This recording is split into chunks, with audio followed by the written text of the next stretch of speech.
Boa noite a todos, muito bem-vindos à primeira sessão clínica da Sociedade Brasileira de Mastologia Regional Rio de Janeiro. Hoje a gente tem um grande prazer de receber um excelente profissional, dos maiores mastologistas do país, com certeza, além também de um grande amigo, o Dr. César Cabelos dos Santos. Dr. César Cabelo, ele é professor de medicina associado livre docente da Unicamp, do Departamento de Tocoginecologia da Unicamp, chefe da área de mastologia do Hospital da Mulher, CAISM Unicamp, e vice-presidente da região sudeste da nossa querida SPM. Além disso, a gente tem a ilustre presença do Dr. Alexandre Vilela, um profissional de ótimo quilate, primeira qualidade, ótimo mastologista, que é médico pela Santa Casa de São Paulo, membro titular da SPM desde 2001, é mastologista do Hospital Ministro Costa Cavalcante, Foz do Iguaçu, Paraná, é nosso atual secretário aqui da Sociedade de Mastologia do Rio de Janeiro, primeiro secretário, já foi antes também, em gestão anterior. E ele supervisiona o programa de residência médica em ginecologia e obstetrícia do Hospital Ministro Costa Cavalcante, lá em Foz do Iguaçu. Cabelo, muito obrigado pela tua presença. Alexandre, muito obrigado por compartilhar com a gente aqui a presença. Cabelo, vou deixar você com o Alexandre para poder iniciar os trabalhos. Obrigado a ambos, viu, pessoal? Obrigado. Rafael, eu vou começar então a compartilhar, daí eu faço meus agradecimentos aqui. Eu acho que tá. Acho que entrou, né? Tá compartilhando, Rafael? Tá ótimo, tá já.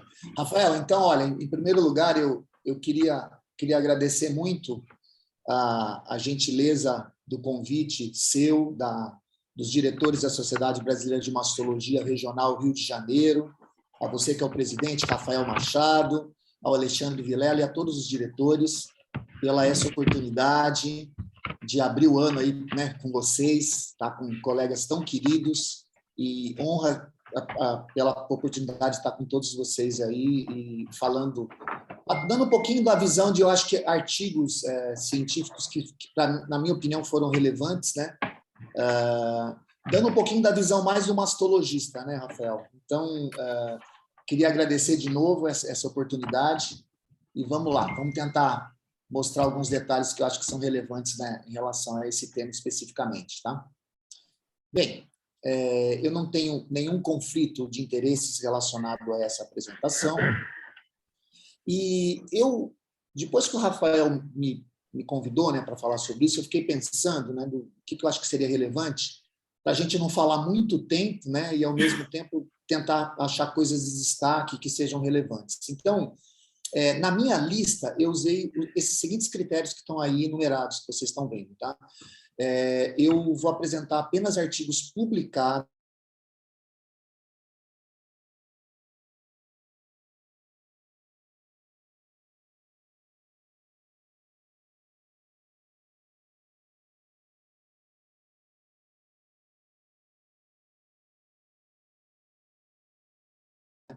e esses artigos têm que ser publicados em revistas científicas de alto impacto, né? Então, no mínimo, um Qualizar, internacional, lógico. E, na minha opinião, eles têm que ser artigos que têm o potencial de mudança na nossa prática clínica, independente do desenho de estudo, tá? Então, não precisa necessariamente ser um ensaio clínico, mas tem que trazer algum tipo de mudança, né? Alguma relevância na nossa prática clínica, tá? E lógico, né? Essa lista aqui é uma opinião pessoal e pode ser que vocês nem concordem, né? Então, cada um vai ter a sua lista aí, mas eu vou dar alguns detalhes sobre o que eu acho que é relevante, na minha opinião. Bom, os meus artigos que serão apresentados, eles tratarão desses temas aqui: genética e risco para câncer de mama, cirurgia, tratamento adjuvante sistêmico e tratamento sistêmico da doença avançada. Então, eu vou me ater a esses 4 subitens em relação aos artigos escolhidos, tá?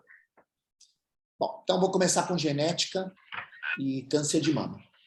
Esse artigo foi publicado logo em janeiro de 2021 no New England Journal of Medicine, tá? É um artigo bastante interessante porque ele trata de uma corte transversal, um cross-section, tá? Vocês estão vendo que interessante, né? Eu estou destacando um artigo que é um estudo observacional, né? Um corte transversal. Mas qual que é a importância desse estudo, né? Eles viram uma população grande de mulheres algumas com câncer de mama, outras não, sem câncer. É uma população avaliada que não foi selecionada por antecedente familiar. Então, é câncer, não câncer, em relação ao impacto, à penetrância dos genes mais associados para câncer de mama hereditário. Tá? É um estudo multicêntrico, uma população bastante relevante, né? Mais de quase 65 mil mulheres que foram avaliadas. Tá? E o que esse trabalho tem de importância para a gente? Né? Por que ele é relevante? Primeiro, que ele destaca essa questão da penetrância dessas mutações, né, ou dessas variantes patogênicas nos principais genes associados ao câncer de mama. Então, vocês estão vendo aqui que eu já destaquei BRCA1, BRCA2 e PALB2. Esse é o grupo de pacientes, de mulheres com câncer e o grupo controle sem câncer. Tá? E o que acontece de cara quando a gente avalia isso? Tá? O BRCA1, ele se relacionou a 7 vezes mais chance de ter câncer de mama nas mulheres, não é? Enquanto o BRCA2, 5 vezes mais, e o PALB2, quase 4 vezes mais. Então, nesse trabalho, né, de Rui e colaboradores, você tem os dados concretos em relação a uma população mundial, correlacionando o peso, o risco, a penetrância especificamente em termos de odds ratio, né, dessas variantes, dessas mutações em relação ao câncer de mama. Então, destacando aqui que realmente esses são os genes na atualidade, no mundo, mais associados, com maior impacto em termos de penetrância para câncer de mama numa população não selecionada. Tá? E aqui esses outros 2 genes, o ATM e o SHEC2, são classificados como genes de moderada penetrância, é uma fonte importante, né? Aqui o ATM 1,8 vezes mais do que a população, né, sem a mutação, e aqui o SHEC2 2,5 vezes mais. Tá? Então, isso daqui serve para você ter uma referência de risco que uma mulher mutada teria de ter o câncer, né, em relação às outras mulheres. Tá? Bom, o que é importante destacar? O P53, que é o gene associado a síndrome Lifraumene, que é o terceiro gene mais associado a câncer de mama hereditário no nosso país, no Brasil, ele é considerado aqui como muito raro nessa análise dessa população gigante, e a gente nem faz o cálculo do odds ratio, para vocês terem uma noção. Né? Então, nesse trabalho, ele não consegue nem avaliar qual que é o risco, né, de você ter um câncer se tiver uma variante patogênica em P53. Tá? Então, esse trabalho é um trabalho importante, porque é um trabalho de referência robusta para a gente discutir essa questão da penetrância desses genes associados ao câncer de mama. Esse segundo trabalho, também publicado no New England, tá? É um trabalho que tem o dobro daquela população avaliada, também é um trabalho com a população mundial, também é um corte transversal, tá? E mostra dados bastante semelhantes, né? Destacando BRCA1, BRCA2 e PALB2. Lembrando que essa aqui é uma população de mulheres não selecionadas por risco familiar, né? Então, os grupos de casos são as mulheres com câncer de mama, o grupo controle é sem câncer, e a gente está avaliando aqui a frequência e extrapolando a penetrância, né, que seria desses genes em relação a essas mulheres. Tá? Olha só como ficou maior ainda. Né? O BRCA1 ficou quase 11 vezes mais, né, do que o BRCA2, do que o BRCA1 naquele estudo anterior, né, que deu 5 e pouquinho. BRCA2 quase 6 vezes mais e o PALB2 5 vezes. Tá? Então, aqui fechou mesmo, né, esses 3 genes como genes de alta penetrância. E, em relação aos de moderada penetrância, destaca o ATM, o SHEC2, o BARD1, e aqui o P53, como a gente foi aumentada bastante a população, ele tem aí uma associação de 3 vezes mais risco do que a população não mutada. Tá? Então, olha só, o P53, nessa segunda análise, ele ficou como um gene de moderada penetrância. Tá? Esses 2 trabalhos, eles são tão importantes, na minha opinião, que eles acabaram influenciando a reunião de St. Gallen de 2021, que ocorreu depois dessas publicações, aonde os panelistas, né, que votaram em relação à conduta em mulheres com variantes patogênicas e provavelmente patogênicas, classificaram o P53 como um gene de moderada penetrância. Né? Isso é uma coisa incrível para o nosso país, porque claramente, né, o P53 é um gene associado à síndrome Li-Fraumeni. No nosso país, a gente tem uma variante patogênica, que ela é fundadora, né, que é a R33.7H, que está muito frequente no nosso país, né, em termos de câncer hereditário, e é um gene de alta penetrância para nós, né? Então, destacando esse dado desses dois trabalhos, valorizando a importância deles como referência, né, de risco para câncer nessas pacientes com essas mutações, mas, ao mesmo tempo, a importância, né, da gente ter trabalhos nacionais que possam corroborar e nortear a nossa conduta especificamente, tá? Bom, esse terceiro trabalho, ainda nessa linha de genética, que eu acho que é muito importante, é uma publicação feita no JCO também, em 2021. Esse trabalho é um trabalho bastante interessante e que tem impacto prático, como os outros dois, tá? Isso daqui não é um corte transversal, tá? É uma coorte reconstituída, é um estudo longitudinal. Foram 26 mil, quase 27 mil mulheres, um grupo de câncer, outra sem câncer, tá? Não selecionadas por risco familiar. E o que foi feito nesse estudo?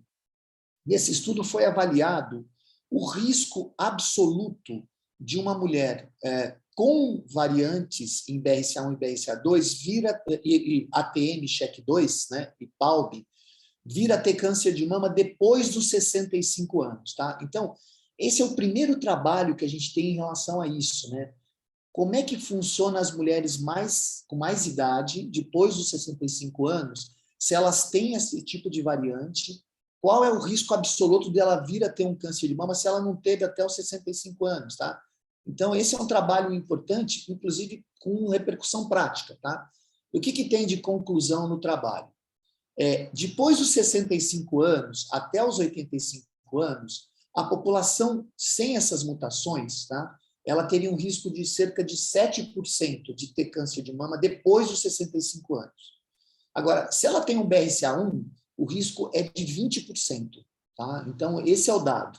Depois dos 65 anos, a chance, o risco absoluto da mulher de ter um câncer de mama tendo uma variante patogênica em BRCA1 é de 20%. Em BRCA2, 20%. Em CHEK2, 15%, PALB2, 16% e ATM, 9,9%, muito próximo da população geral. Tá? Veja bem, a discussão é, será que um risco desse aí de 20% em BRCA1 justificaria uma cirurgia redutora de risco, né? Justifica diferentes estratégias de rastreamento ou de técnicas de prevenção primária nessa população? Então, essa é uma discussão, a gente não tem dados sobre isso.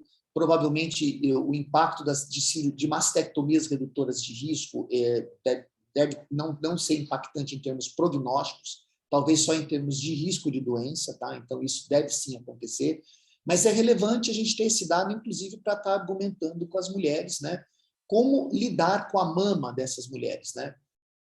Em relação ao ovário, em BRCA1 e BRCA2, isso, né, tá muito claro. Mesmo nessa faixa etária, a gente discutiria cirurgias redutoras, salpingofaretomias bilaterais redutoras de risco, né? Dada a agressividade dos cânceres de ovário nas mulheres com mutação. Mas em relação à mama, esse aqui é um dado que a gente pode estar oferecendo, a primeira publicação, é o estudo mais bonito em relação a esses dados que a gente tem. Tá? Bom, o quarto estudo que eu queria apresentar para vocês, ainda em termos de genética e risco, né, epidemiologia, é esse estudo de Gallagher e colaboradores, tá? Inclusive o Mark Hobson aqui, que é o chefe da oncogenética lá do Memorial de Nova York, é um dos principais autores, né? Esse trabalho é uma continuidade, né, do trabalho anterior, também publicado anteriormente pela Shannon Gallagher, que foi uma avaliação de um painel poligênico, né, de SNPs, né, ou SNVs, né, que são variações de nucleotídeo simples, incorporadas no risco do câncer de mama. Então, qual que é a novidade desse trabalho? Tá? Bastante interessante. Em cima de uma população de mulheres com variantes patogênicas em CHEK2 e ATM, que são genes, né, de moderada penetrância, como aqueles dois trabalhos do New England mostraram, né, são genes de moderada penetrância. Qual que é o papel da introdução de um calculador de risco, o Tyrer-Cuzick, Esse aqui é um calculador, um modelo de risco que a gente utiliza na prática, ele é disponível, e esse estudo foi feito na versão 7.1, né, do Tyre-Cuzick, junto com o conhecimento desse score poligênico. Então, a associação das três coisas. Como é que fica o cálculo de risco dessas mulheres? Tá? Então, olha só que interessante. Tá? Aqui em cima, vocês estão vendo o perfil de risco de mulheres que utilizaram só o Tyre-Cuzick. Tá? Essa população de mulheres que tem mutação em SHEQ2 e essas têm ATM. Mas, sem eu conhecer o status do SHEQ2 do ATM, isso aqui seria o perfil de risco das mulheres, né? Seria um risco muito baixo, até por volta de 40% de risco absoluto, lifetime risk dessas mulheres, tá? Na hora que eu incorporo o conhecimento da mutação do SHEQ e do ATM, olha o que acontece, ó, você aumenta o espectro de risco dessas mulheres.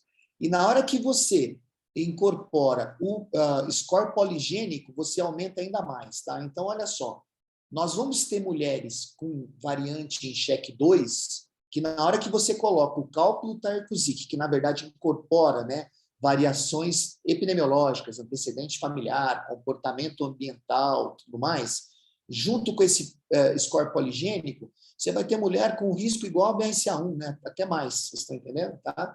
Mesma coisa em relação ao ATM. Olha aqui o espectro, como mudou na hora que você incorpora essa questão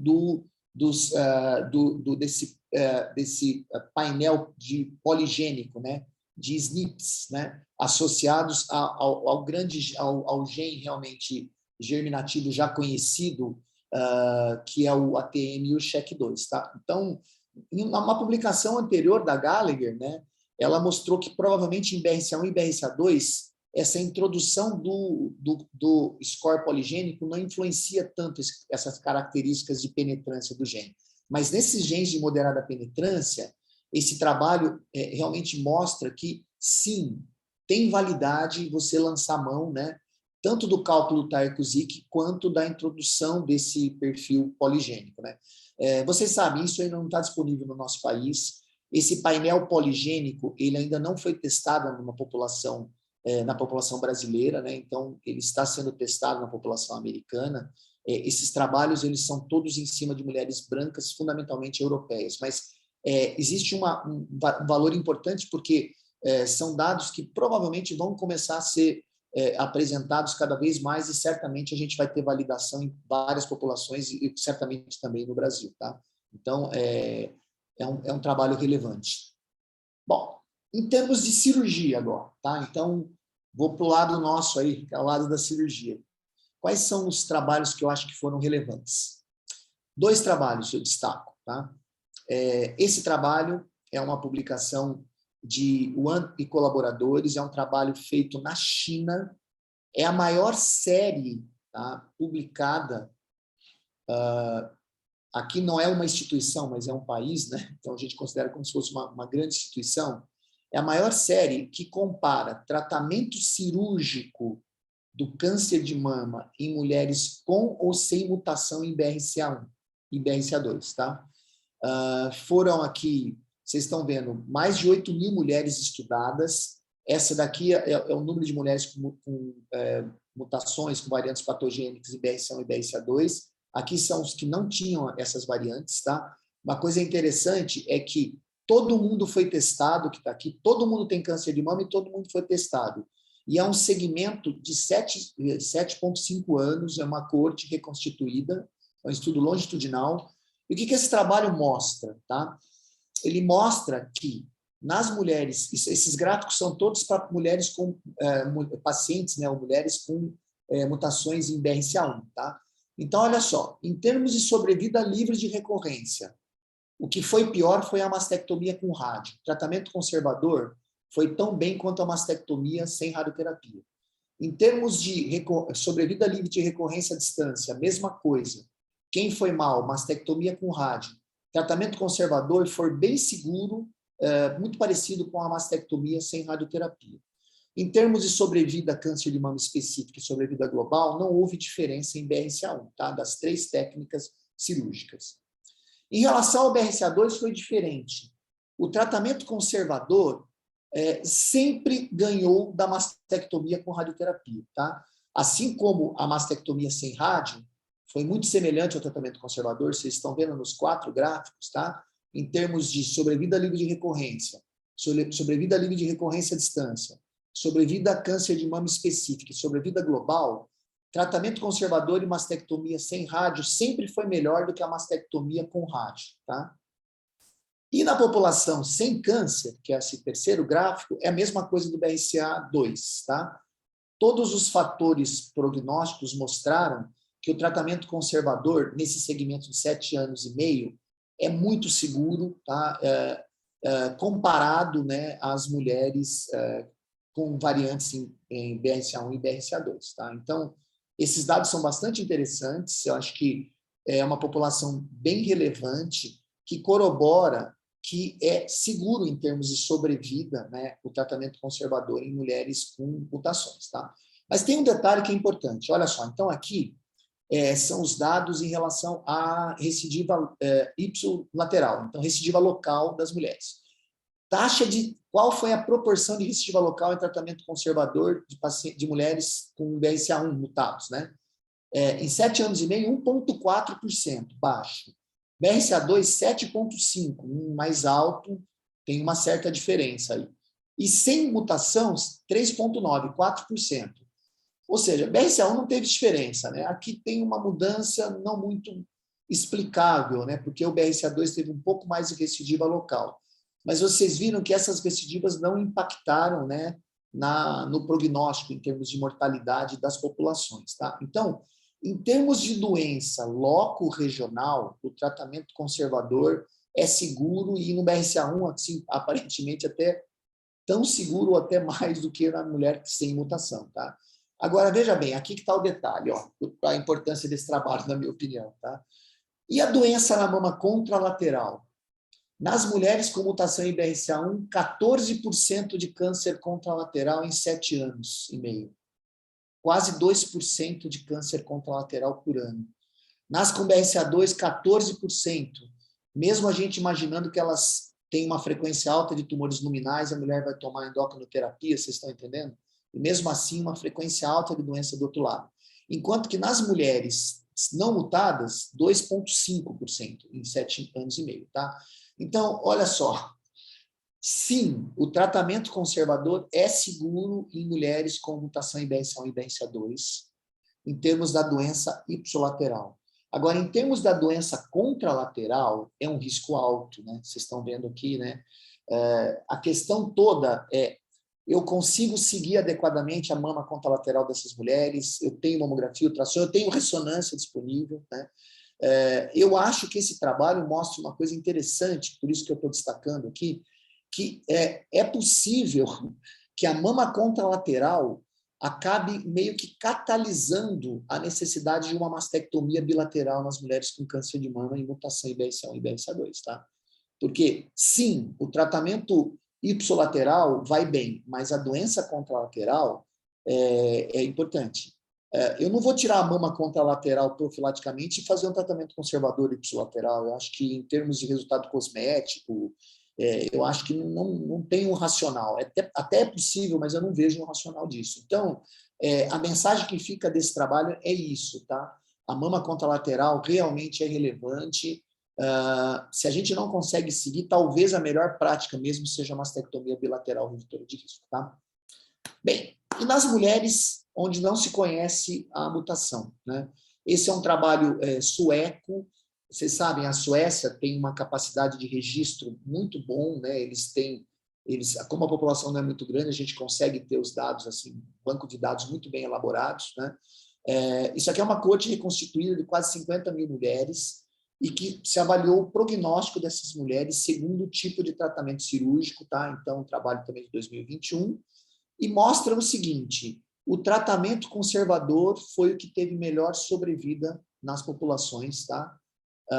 E uma coisa interessante, né, que então tanto aqui sobrevida global, tá, como sobrevida a câncer de mama específica, o tratamento conservador foi de forma significativa melhor em termos de prognóstico.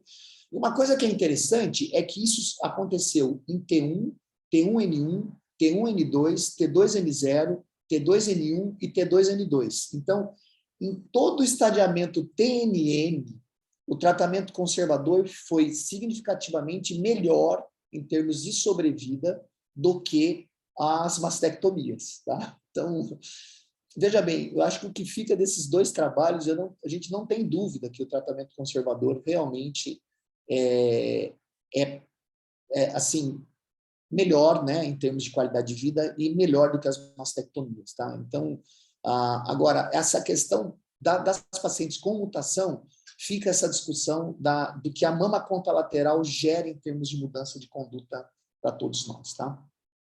Bom, então, encerrei essas duas primeiras partes aqui da cirurgia e genética de câncer de mama. Agora eu vou falar sobre trabalhos relevantes em tratamento adjuvante sistêmico. Tá? Esse estudo aqui, eu acho que foi, na minha opinião, a vedete, né, de 2021, que é a Olímpia. Tá? É um estudo muito elegante, muito bonito. Né?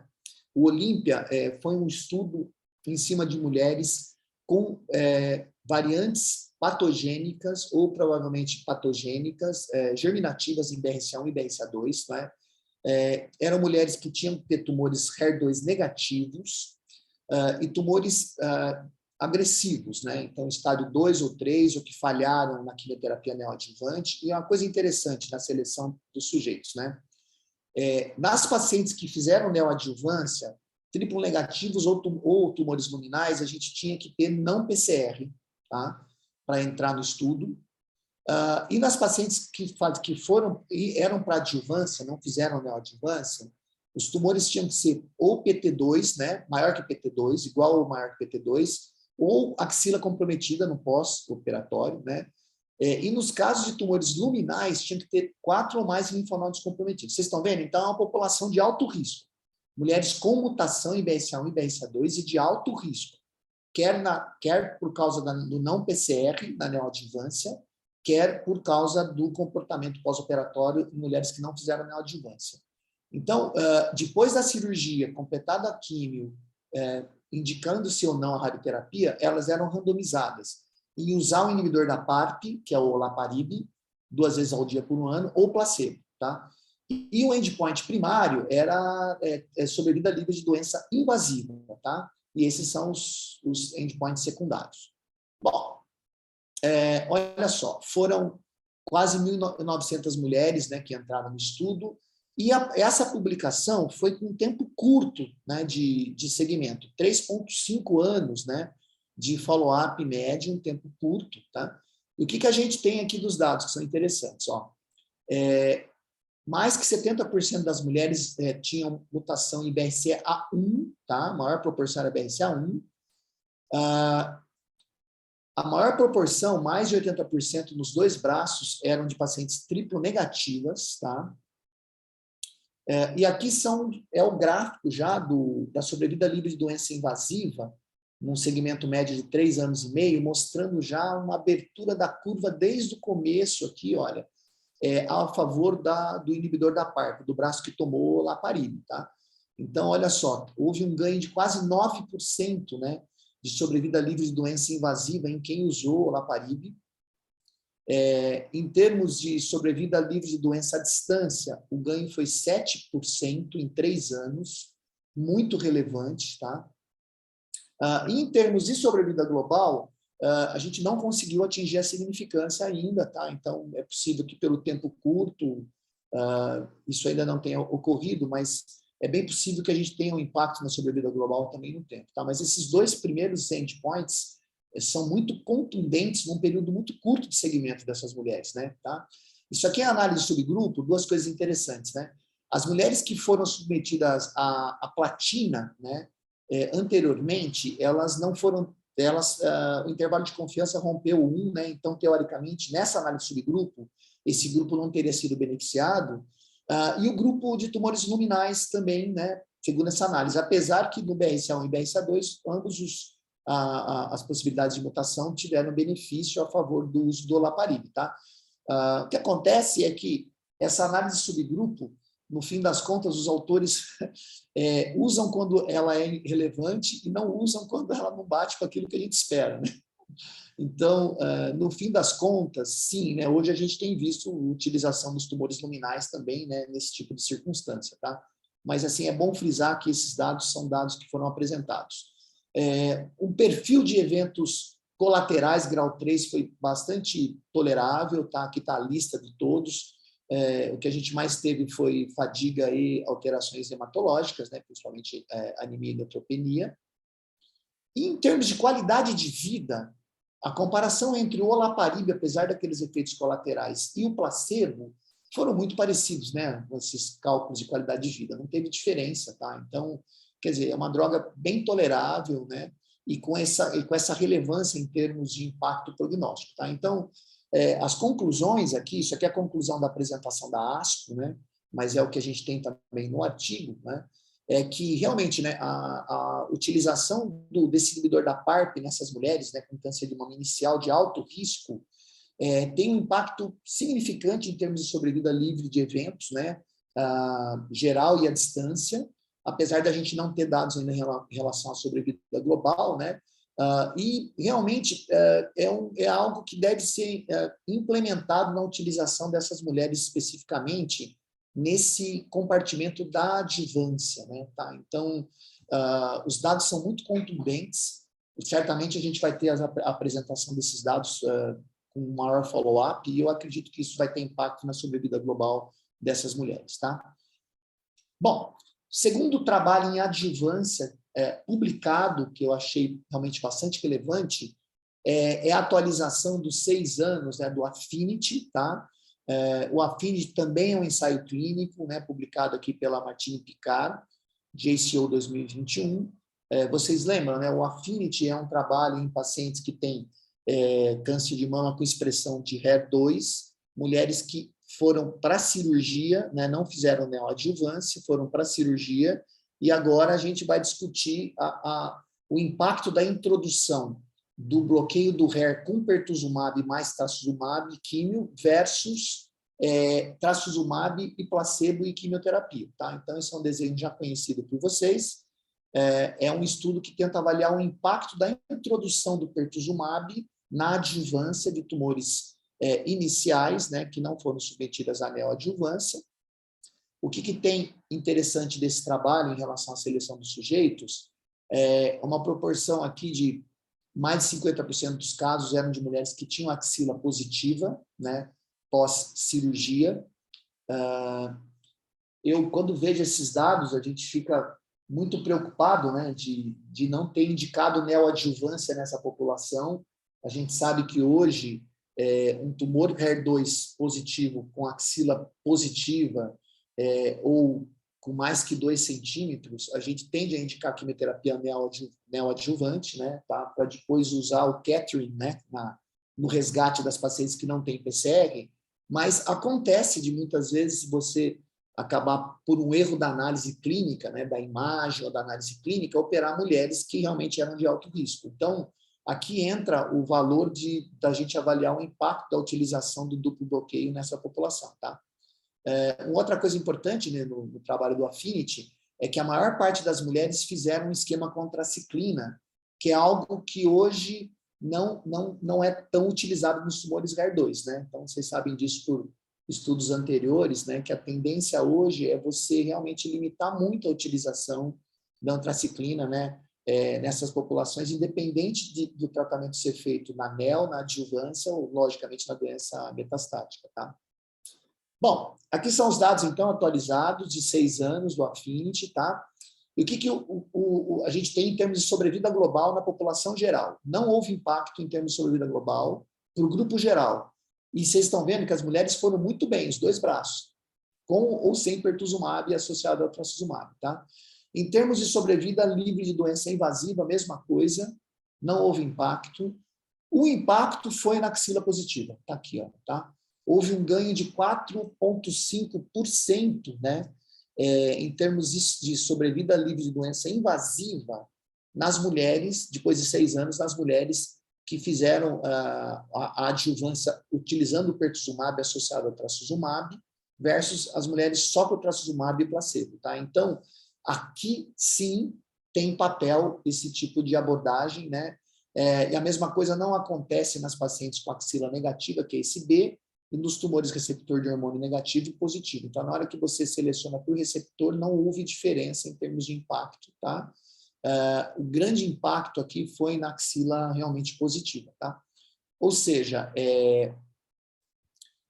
o Affinity é um estudo positivo, é uma terapêutica que deve ser realizada com esse ganho relevante de 4,5% de ganho, né, em sobrevida livre de doença invasiva, mas deve-se utilizar a seleção que o estudo está mostrando, que é para pacientes que têm axila positiva. Então, é quando você opera os casos, falhou a tua análise clínica e, infelizmente, a paciente tinha axila positiva, e você consegue resgatar boa parte do prognóstico lançando mão da utilização do pertuzumab adjuvante nessas mulheres, tá?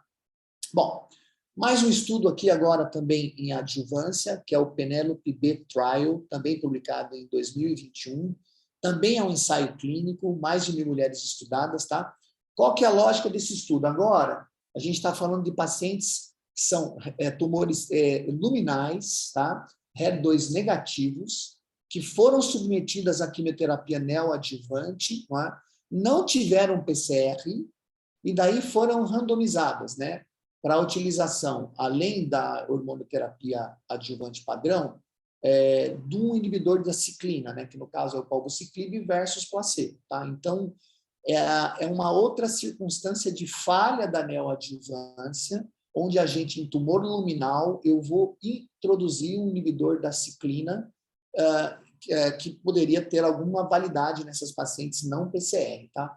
Então, olha só, a gente discutiu não PCR para o olaparib no Olímpia, a gente sabe da utilização da capecitabina no CREATE-X para não PCR em triplo negativo, a gente sabe da utilização do TDM1, né, no estudo Catherine, não PCR dos tumores HER2 positivo, e agora essa aqui é uma tentativa de usar inibidor de ciclina em tumores luminais HER2 negativo, tá? E o que esse estudo mostrou, tá? Então, isso é uma randomização, né, em tumores luminais HER2 negativo, inibidor de ciclina pós-tratamento versus placebo. Foi um estudo negativo, não houve impacto em termos de sobrevida livre de doença invasiva ou sobrevida global, quando você introduz o inibidor de ciclina nessa população, tá? Então, o inibidor de ciclina vai muito bem na doença metastática, os estudos todos têm mostrado isso, tanto na menopausa quanto na pós-menopausa, mas como resgate de não PCR na adjuvância dessas mulheres, parece, segundo nessa publicação aqui, né, do Penelope B, a gente não tem realmente o impacto da utilização da droga, tá? Na análise subgrupo, na apresentação, né, da ASCO, a autora ela comentou que existia um ganho assim significativo, mais discreto na população luminal B, só que isso não foi confirmado na publicação, no artigo isso não foi comentado, tá? Então, o que ficou que realmente, né, o Penelope B não mostrou, né, uma mudança significativa, uma vantagem significativa em termos do placebo nessa população não PCR de tumores luminais, HER2 negativos, né, que não tiveram PCR pós-neoadjuvância, quimioterapia neoadjuvante, tá? Então, esse é um estudo que eu acho que é relevante, porque o que a gente vê no HER2 e no triplo negativo não está se reproduzindo em relação à ciclina nos tumores luminais, tá? Bom, então, para terminar a minha apresentação, eu vou falar um pouquinho sobre 3 artigos, né, em relação à doença avançada, né, doença metastática avançada, de artigos que eu acho que são relevantes. Bom, esse é o primeiro, esse é o MONALISA 3, é um ensaio clínico também, 726 mulheres. Essa daqui é a publicação com maior segmento, 56,3 meses, tá? Então, é a publicação com maior tempo de segmento na população. A gente sabe que esses tumores luminais, né, a gente ganha muito, né, quando você avalia no tempo, por causa da distribuição do comportamento do tempo. São tumores mais insidiosos, né, que mudam com o tempo em termos de comportamento, tá? Então, o que era esse estudo, tá? eram mulheres ou homens ou mulheres na pós-menopausa, tumores luminais HER negativo, tá? Com doença avançada. E no caso especificamente do MONALISA 3, tá? As pacientes elas não podiam ter feito quimioterapia prévia para doença avançada e podia ter usado até uma linha de endocrinoterapia. Tá? Então, é um estudo que é em primeira e segunda linha, especificamente. Tá? E nesse estudo, as pacientes fariam a utilização do inibidor de ciclina, que é o ribociclib, associado ao fulvestrant, né? Ou placebo associado ao fulvestrant. É uma randomização 1 para 1, onde o endpoint primário é o tempo livre de progressão. Tá? O que a gente tem desse trabalho? Muito interessante, tá? Nesse segmento de maior tempo, né, a utilização do inibidor da ciclina com fulvestrant teve um impacto em termos de sobrevida global, tá? Então, um intervalo de confiança aqui respeitado, mostrando uma significância em termos de sobrevida global. Tá? E uma coisa que acontece, esse gráfico B é em primeira linha, que é em segunda linha, esse ganho parece que realmente é mais significativo quando a análise é em primeira linha. Tá? Então, aqui, apesar da conclusão dos autores de que vai tão bem quanto na primeira quanto na segunda linha, realmente o dado é mais significante em primeira linha do que em segunda linha. Tá?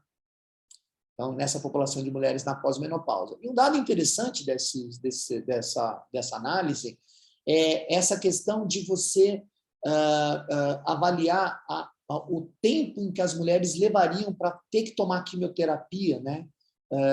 Por causa da progressão da doença em relação à endocrinoterapia. Tá? Então, o uso do inibidor de ciclina, ele diminuiu, né, a possibilidade da paciente ser submetida à quimioterapia e o tempo em que isso aconteceria. Tá? Então, nessas duas análises aqui.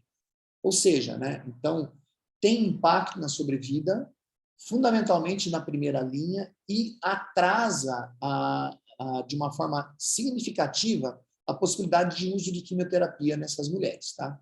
Então, esse é o MONALISA 3 publicado. O outro estudo é o MONALISA 7, tá? Que é um estudo que também foi atualizado em termos de segmento, por isso da importância da apresentação, também é um ensaio clínico. A diferença é que o MONALISA 7 é um estudo também, né, de utilização em câncer de mama avançado do inibidor de ciclina, que é o ribociclib, só que em mulheres na pré-menopausa. Tá? Eram tumores luminais, HER2 negativos, tá? E tem uma diferençazinha, as mulheres não poderiam ter feito endocrinoterapia antes da doença avançada, elas poderiam ter feito químio, mas não endócrino, tá? Diferente do MONALISA 3, né? Que as pacientes poderiam ter feito químio, mas poderiam ter feito endócrino, mas não químio, tá? É uma randomização 1 para 1 também, e o que é importante, né? Nos dois braços, mulheres jovens com doença avançada, havia castração com goserelina, tá? Então, o braço aqui é ribociclib, goserelina, aqui palbociclib com goserelina, associados a tamoxifen ou inibidores da aromatase também, tá? O endpoint primário é o tempo livre de progressão, tá? E o que a gente teve aqui em termos de resultado, tá?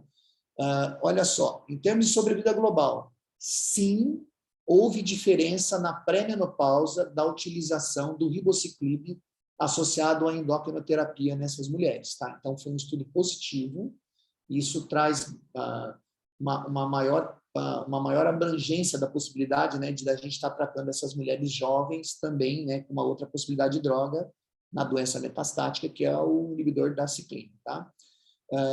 Quando você compara que o acompanhante do ribociclib foi o inibidor da aromatase ou o tamoxifen, tá? Uma coisa interessante é que nessa análise, o tipo de droga endocrinoterapia associada ao inibidor da ciclina, olha só, o intervalo de confiança ultrapassa 1 aqui, tá?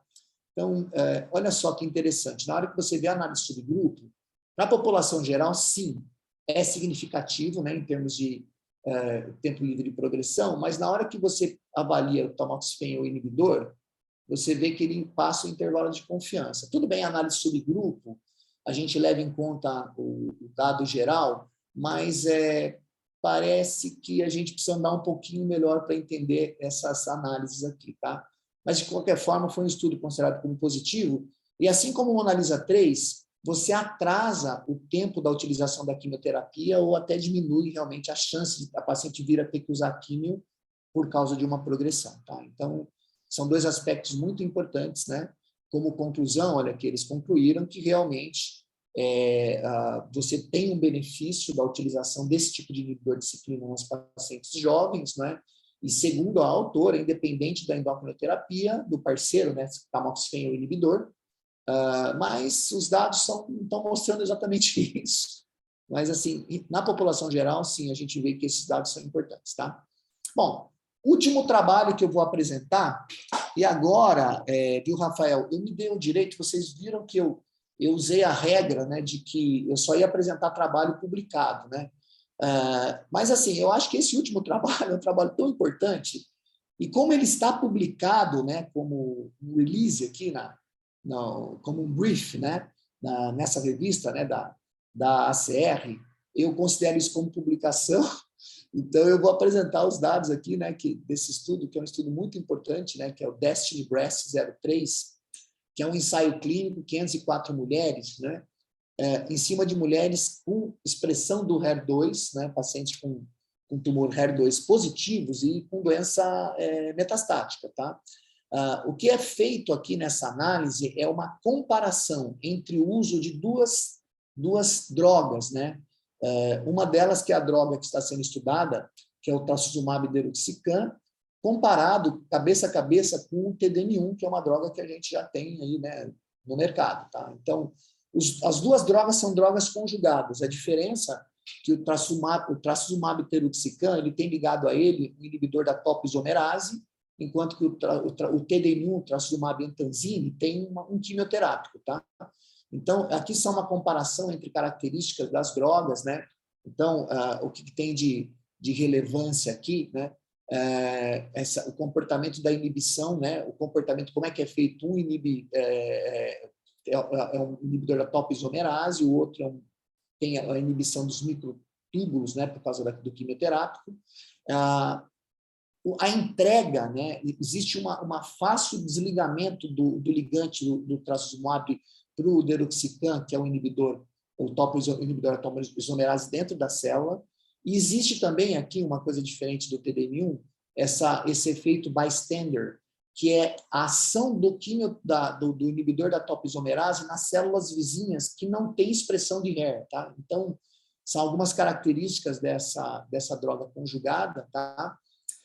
E como é que foi feita essa seleção? São mulheres, né, com câncer de mama avançado, com expressão de HER2, que foram aleatorizadas, né, no braço, 1 para 1, comparando o TDM1 e o trastuzumab deruxtecan, tá certo? Eram tumores realmente avançados, que já tinham tido, normalmente, com frequência, mais de uma linha de tratamento, eram permitidas pacientes com metástase cerebral, desde que elas estivessem estáveis, né? Aqui é o desenho, mais ou menos, do estudo, para vocês terem uma ideia, os dois braços. Houve um segmento médio de 16 ou 15 meses dos dois braços. Tá? Uma coisa interessante desse estudo é que vocês observam, assim, em relação a essas variáveis, né? Os dois grupos estão bem distribuídos, ó, mesmo em termos de frequência de metástase cerebral, ó, 24% aqui no trastuzumab deruxtecan versus 20% do TDM1, então está mais ou menos bem equilibrado os braços, né? Uma coisa importante é a frequência de mulheres que já tinham feito mais de uma linha, né? Olha só, então, aqui, 50% das mulheres tinham feito mais de uma linha já de tratamento para doença metastática ou avançada, tá?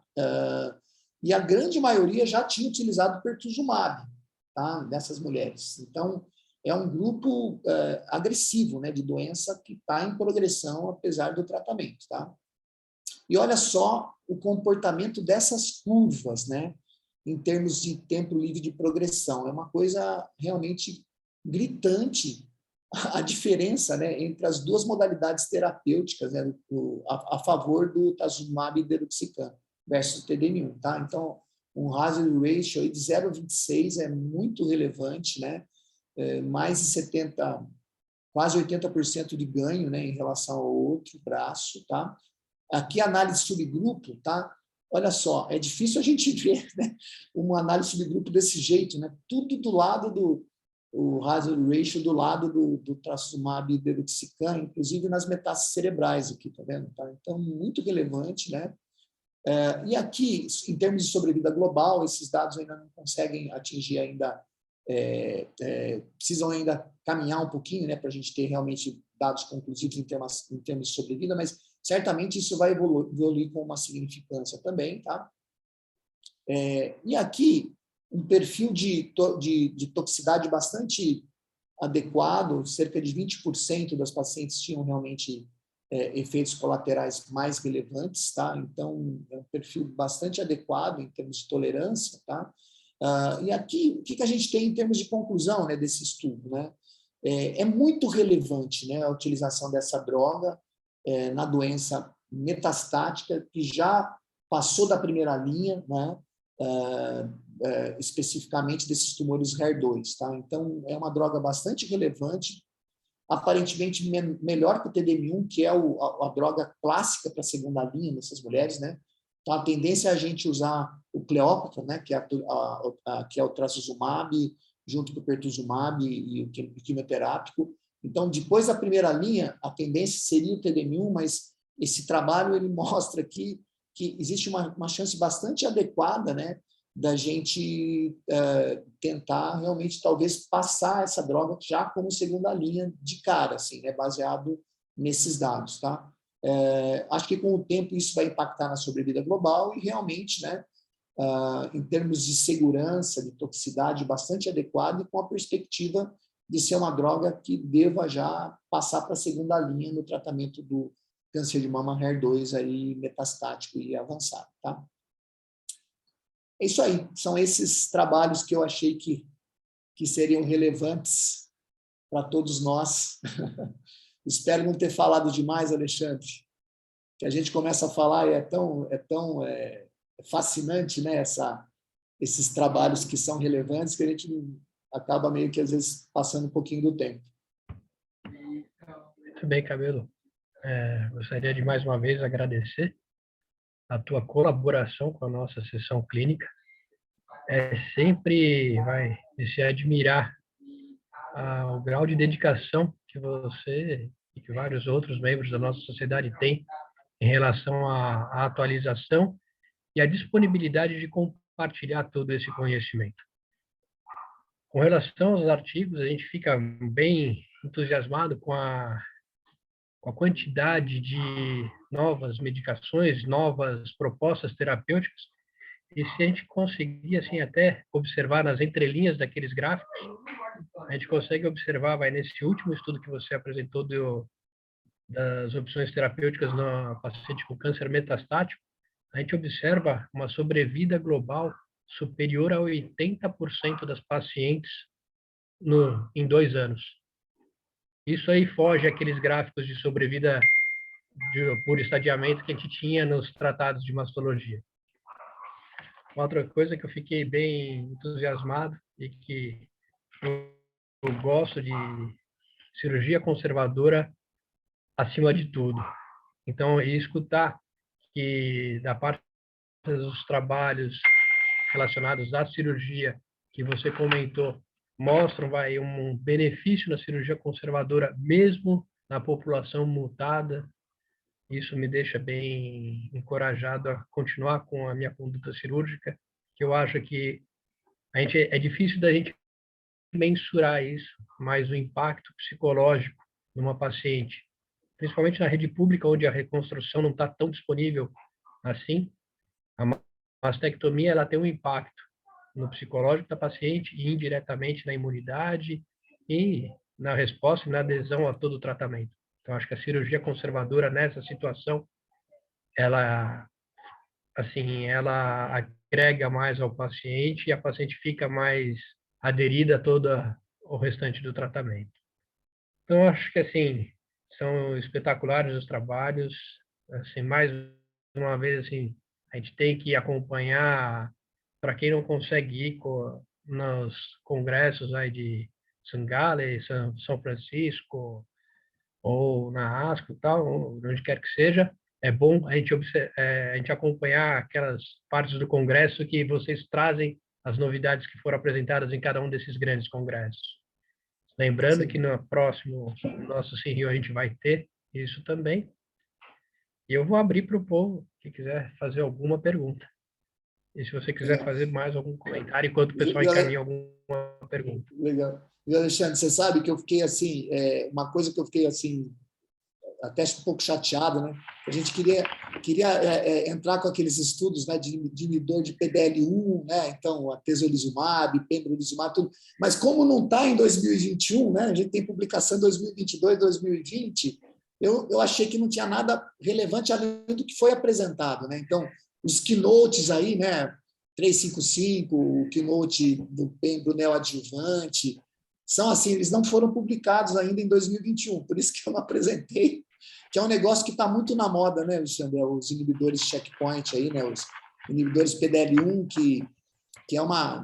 Hoje está na discussão da nossa prática mesmo, né? Tanto na doença metastática quanto na neoadjuvância, né? Mas como não está publicado em 2021, eu preferi não falar. Então, vai ficar para a próxima apresentação. Vai ficar assim. Eu não sei se vocês estão vivendo isso, mas hoje em dia, nessas pacientes triplo negativas, assim, com tumor de um pouquinho mais de alto risco, né, já está tendo essa discussão de você usar, né, pembro neoadjuvante nessas mulheres, né?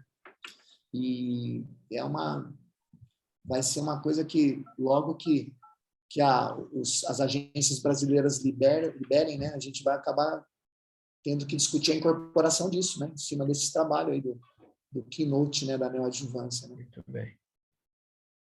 Importante que cada vez mais a neoadjuvância está sendo indicada. Nossa. Uma coisa que a minha impressão vai que antes o que HER2 positivo era um maior problema, hoje a gente tem um arsenal terapêutico maior para esse grupo de pacientes. Ninguém encaminhou nenhuma pergunta. É muito importante a gente saber que esses trabalhos mais importantes, vai agora na véspera do título de especialista, caem em algumas questões na prova. Então, assim, para quem conseguiu acompanhar a apresentação e fazer algumas anotações das principais conclusões de cada um dos trabalhos, isso é muito importante para quem vai prestar a prova agora. Não sei se tem mais alguma pergunta, se a nossa vice-presidente, a doutora Maria Júlia, que está online também, quer fazer alguma consideração, ou se o doutor Rafael queira fazer alguma outra consideração. Agora, você sabe, viu, Alexandre, eu vou fazer mais um comentário que eu acho que também talvez seja importante para os meninos, né? Para quem leva a prática mesmo, né? Hoje em dia, a gente lógico, tenta sempre fazer neoadjuvância nos tumores HER2, né? Mas a ideia de você tentar fazer um descalonamento nas pacientes que têm tumores pequenos HER2, né? Onde você pode usar o APT trial, né? Operar e fazer só o Taxane junto, né? Com o Herceptin, né? É melhor do que você fazer os esquemas com pertuzumab, Taxane, o TCHP, né? Do Trifínia, né? Na neoadjuvância. Então, só que o que acontece? Às vezes, nesse ímpeto de você querer operar já e fazer menos químio pós, você acaba se deparando com esses casos que a gente viu no Affinity, né? Uma axila positiva, um tumor de alto risco, né? Então, o que acontece? Se você quer fazer um descalonamento no tumor HER2, você precisa ter uma boa imagem, uma boa avaliação e tem que tomar muito cuidado com esses casos. Agora, veja bem, se escapar, a utilização do pertuzumab na adjuvância, ela resgata bem isso, né? Então, eu tentei fazer uma avaliação, por exemplo, esses dados eles não estão disponíveis, tá? Mas eu não sei, eu acho que eu vou deixar até gravado para vocês poderem até comentar depois comigo, mas se você faz, por exemplo, uma navegação de uma menina, né, com um tumor de 1,5 centímetros, que faria QT-NEL, quantas não teriam PCR e fariam, por exemplo, o uso do TDM1, entendeu? Versus essa paciente que você operou e você teve que fazer um esquema com duplo bloqueio, você está entendendo? Tá? O que acontece em termos de sobrevida, comparando o Affinity com o Catherine, entendeu? As diferenças não são tão grandes, tá? Então, é assim, acho que uma mensagem que eu deixo, né? A gente tem que lutar pela neoadjuvância, mas não desespere se você acabar se deparando com uma paciente com o perfil do Affinity, porque o Affinity na axila positiva, ele resgata um pouco aquilo que a neoadjuvância teria trazido, tá? Então, essa correlação entre os estudos, né? E Catherine, Affinity, eles têm que ser vistos em conjunto na hora que a gente vai abordar essa população, né? E eu sempre sugiro isso. Muita atenção na análise clínica, uma imagem adequada nessas mulheres tumor HER2, né? Porque, assim, boa parte delas vão para a neoadjuvância mesmo, né, Xavier? Não sei se você concorda. Concordo. Muito bem. Tem uma pergunta no chat se essa aula vai ficar gravada, depois a Secretaria da Sociedade, se não me engano, tem disponibilizado essa aula no site da Sociedade. Eu queria, então, mais uma vez agradecer a todos que participaram da nossa aula, ao professor Cabelo, que está sempre presente nessas apresentações, e não só da Regional Rio de Janeiro, mas que vai estar conosco no Simpósio Internacional. E acho que a gente pode encerrar por aqui. Boa noite e bom descanso a todos. Muito obrigado, Cabelo. Obrigado, Alexandre. Obrigado, Rafael, e a todos, viu? Boa noite para todos.